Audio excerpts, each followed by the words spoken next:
संग दिलवो ले जा रुमाल में, एगो चुमवो ले जा गाल में, संग दिलवो ले जा रुमाल में।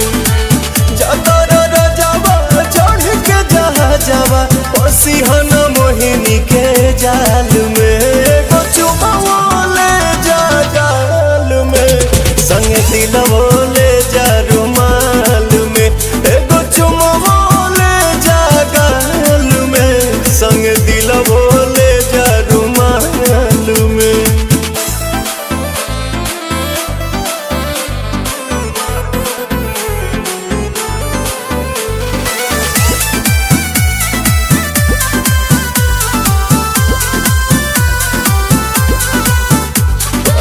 चरा प हमरा तू सायन पिया, कोनो दोसरा प मर बनलायन पिया।